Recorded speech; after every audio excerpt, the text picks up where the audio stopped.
અમદાવાદના પાલડીમાં મતદારોમાં નિરસ્તા જોવા મળી રહી છે। ગરમીને કારણે અમદાવાદના મતદાન કેન્દ્ર પર પાંખી હાજરી છે। બપોર બાદ પાલડી વોર્ડના મતદાન મથકો ખાલી। અમદાવાદ મહાનગરપાલિકામાં સરેરાશ 38.16% જેટલું મતદાન નોંધાયું છે। લોકશાહીનું પર્વ અને સ્થાનિક સ્વરાજ્યની ચૂંટણી આજે યોજાઈ હતી। અત્યારની વાત કરીએ પરિસ્થિતિની માહોલની વાત કરવામાં આવે તો મારી પાછળના હું આપને દ્રશ્યો બતાવવા માંગીશ કે જોઈ શકાય છે કે અત્યારે હાલ આ પાલડી વોર્ડના વિસ્તારના આ દ્રશ્ય છે કે જ્યાં સૌથી મહત્વપૂર્ણ છે કે અત્યારે હાલ જે પ્રકારનો માહોલ જોવા મળી રહ્યો છે તેમાં મતદાન મથકો પર મતદારોની હાજરી જે છે તે ઓછી જોવા મળી રહી છે। સૌથી મહત્વપૂર્ણ છે કે જે પ્રમાણે કાળઝાળ ગરમી પડી રહી છે અને તેના કારણે થઈને આ મતદાન પર તેનો પ્રભાવ પડ્યો હોય તે પ્રકારનું જોવા મળી રહ્યું છે। ખાસ કરીને બપોર પછીના સમયની જ્યારે વાત કરીએ ત્યારે શહેરના મોટાભાગના મતદાન મથકોની જ્યારે વાત કરીએ ત્યારે ખાલી જોવા મળ્યા હતા।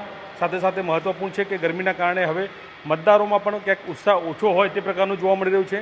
સાથે સાથે સૌથી મહત્વપૂર્ણ એ છે કે જ્યારે ચૂંટણી તંત્ર દ્વારા આ પ્રકારની સુવિધા ઊભી કરી છે તેમ છતાં પણ ત્યાં પરિસ્થિતિ અત્યારે હાલ જોવા પછી લાગી રહ્યું છે કે ક્યાંક ને ક્યાંક પરિસ્થિતિ નબળી હોય તે પ્રકારનું પણ જોવા મળી રહ્યું છે। એટલે કે સૌથી મહત્વપૂર્ણ છે કે અત્યારે હાલ આ પાલડી વિસ્તાર છે કે જ્યાં પાલડી વિસ્તારના મતદાન મથકો પર ક્યાંક ને ક્યાંક મતદારોની હાજરી જે છે તે ઓછી જોવા મળી રહી છે અને ક્યાંક ને ક્યાંક નિરસ્તા હોય તે પ્રમાણનું પણ જોવા મળી રહ્યું છે। કેમ કે જે પ્રકારે ગરમીની વાત કરીએ તો અત્યારે હાલ 44 ડિગ્રીની આસપાસનું તાપમાન જોવા મળી રહ્યું છે અને જેના કારણે થઈને લોકોએ ઘરની બહાર નીકળવાનું ક્યાંક ને ક્યાંક ટાળ્યું હોય તે પ્રકારનું પણ જોવા મળ્યું છે અને તેને લઈને હવે કહી શકાય કે મતદાનને પૂર્ણ થવાના હવે માત્ર ગણતરીના જ કલાકો બાકી છે। ત્યારે આ પ્રકારની પરિસ્થિતિ જે છે તે અમદાવાદના કેટલાક વિસ્તારોમાં જોવા મળી રહી છે।